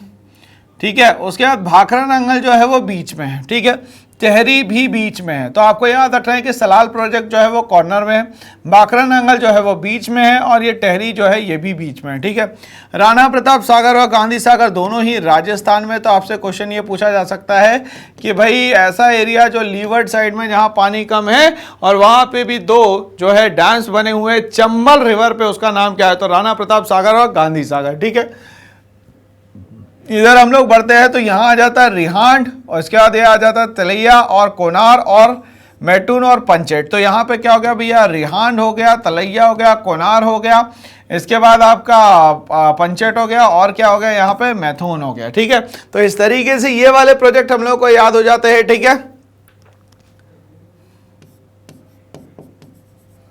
तो याद कैसे करना है सर, तो आरपी सिंह जो है वो केटीएम चलाते हैं। क्या चलाते हैं, आरपी सिंह जो है क्या चलाते हैं, केटीएम चलाते हैं। तो यहाँ आर का मतलब रिहांड हो गया, पी का मतलब हो गया पंचेट, के का मतलब हो गया कोनार, टी का मतलब हो गया तलैया और एम का मतलब हो गया मैथुन। ठीक है, अब यहाँ पे जो साउथ इंडिया में है उस प्रोजेक्ट को हम लोग याद कर लेते भैया यहीं पे। चलो कैसे याद करते हैं, तो सरदार सरोवर हो गया हमारा, उसके बाद परवरा हो गया, उसके बाद कोयना हो गया, उसके बाद तुंगभद्रा हो गया, उसके बाद मेट्टूर हो गया और उसके बाद क्या हो गया भैया, पेरियार। ठीक है, अब ध्यान से समझिएगा। अब जो एसपी है, एसपी का मतलब है कि जो आरपी सिंह चला रहे थे वो तो अच्छी बात है। अब यहाँ पे एसपी नाम का एक खिलाड़ी है जो जिसको फिर से मिलती है केटीएम और वो क्या करता है भाई, पेरियार तक घूमने जाता है। तो ये हो गया आपके साउथ इंडिया के। आई रिपीट, जो एसपी नाम का लड़का है वो केटीएम चलाता है और कहाँ चला जाता है, पेरियार घूमने चले जाता है। ये हो गए आपके साउथ इंडिया के। ये हम लोगों ने याद कर लिए सर नॉर्थ ईस्ट के। अब ये बच गए सर ये नॉर्थ में कितने हैं, तो नॉर्थ में सिर्फ 5 है भाई। क्या क्या है सर, 5। चलो ध्यान से समझते हैं हम लोग। तो हम लोगों ने क्या करा, इसको डिवाइड कर लिया। एक तो नॉर्थ में कितने प्रोजेक्ट है, दूसरा साउथ में कितने प्रोजेक्ट है और सेंट्रल में कितने प्रोजेक्ट है। मगर ये जो सेंट्रल है वो ये नॉर्थ ईस्ट में है। कहाँ पे दोस्तों, नॉर्थ ईस्ट में। ठीक है, चलिए एक एक को याद करते हैं हम लोग यहाँ पे। अभी हम लोगों ने याद किया साउथ का। ठीक है, साउथ का कैसे याद किया सर, तो साउथ का हम लोगों ने बोला कि जो एसपी साहब है वो केटीएम चलाते हैं और कहाँ तक के जाते हैं सर, पेरियार तक के जाते हैं। नॉर्थ ईस्ट में हम लोगों ने याद कर लिया, मतलब सेंट्रल रीजन में क्या कर लिया कि भैया जो आरपी सिंह है वो केटीएम चलाते हैं। ओके, आरपी सिंह जो है कौन सी गाड़ी चलाते हैं सर, केटीएम चलाते हैं। अब नॉर्थ के 5 प्रोजेक्ट आ जाते हैं हमारे पास, सलाल, भाखड़ा नंगल, टेहरी, सलाल, भाखड़ा नंगल, टेहरी और जो है राणा प्रताप और ये हो गया गांधी सागर। ठीक है भाई, चलिए तो अब यहाँ पे हमारे पास 5 वर्ड्स निकल के आ रहे हैं सर। ठीक है, अब यहाँ पे बोलता है SBTRG। ठीक है, इसको हम लोग यहाँ पे कनेक्ट कर लेते हैं भैया। कैसे कनेक्ट करेंगे ध्यान से समझिएगा। ठीक है, चलिए तो यहां पे ऐसे याद कर लीजिए SBTRG।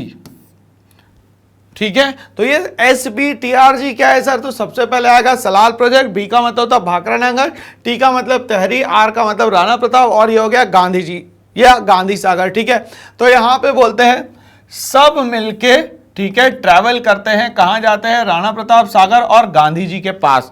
सब मिलके ट्रैवल करते हैं, किसके पास जाते हैं, राणा प्रताप के पास जाते हैं और कहां जाते हैं, गांधी सागर के पास जाते हैं। अब यहाँ पे आरपी सिंह जो है गाड़ी चलाता है केटीएम, इसी को देख के एसपी भी गाड़ी चलाना सीखता है और वो भी गाड़ी चलाता है केटीएम, मगर वो कहां चला जाता है दोस्तों, यहाँ पे पेरियार में। ठीक है, तो इस तरीके से हमें याद हो गया कि पहला सब जो है ट्रैवल करते हैं किसके पास भाई, राणा प्रताप के पास और गांधी जी के पास। तो यहाँ पे सब का मतलब है सलाल प्रोजेक्ट और भाखड़ा नंगल, टी का मतलब है टेहरी, यहाँ आर का मतलब होता है राणा प्रताप सागर और यहाँ पे जी का मतलब होता है यहाँ पे गांधी सागर, ठीक है। आरपी का मतलब यहां पे हो गया भैया रेहान, ठीक है। उसके बाद हम लोग बात करते हैं यहां पे पंचेट की, ठीक है। के का मतलब कोनार हो गया, टी का मतलब तेलैया हो गया और एम का मतलब मैथुन होता है। अब एसपी का मतलब क्या हो गया सर, यहाँ पे सरदार सरोवर हो गया, पी का मतलब परवरा हो गया, के का मतलब यहाँ पे कोयना हो गया, टी का मतलब तुंगभद्रा हो गया, एम का मतलब मेट्टूर हो गया और पी पेरियार हम लोगों ने लिख लिया।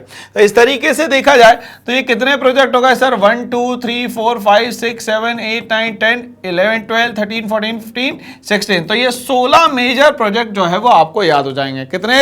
16 मेजर प्रोजेक्ट याद हो जाएंगे। इसको याद करना है, सब मिलके ट्रैवल करते हैं, राणा प्रताप के पास जाते हैं और गांधी जी के पास जाते हैं। उसके बाद आरपी सिंह आते जो केटीएम चलाते हैं, आरपी सिंह को देख के फिर एसपी साहब भी आते हैं, वो भी केटीएम चलाते हैं और कहां तक के पहुंच जाते हैं, पेरियार तक के पहुंच जाते हैं। तो इस तरीके से आपको पूरा मैप जो है एक ही जगह पे याद हो जाएगा और आपको यह समझ में आ गया है सर कि यहां पे 16 मेजर प्रोजेक्ट है। क्या है भाई? 16 मेजर यहां पे प्रोजेक्ट है। स्क्रीनशॉट ले लीजिए, एग्जाम में काम आएगा। तो 16 मेजर प्रोजेक्ट आप लोग को यहां पे समझ में आ गए दोस्तों, ठीक है। तो इस तरीके से मैप पढ़ना ना भूले दोस्तों।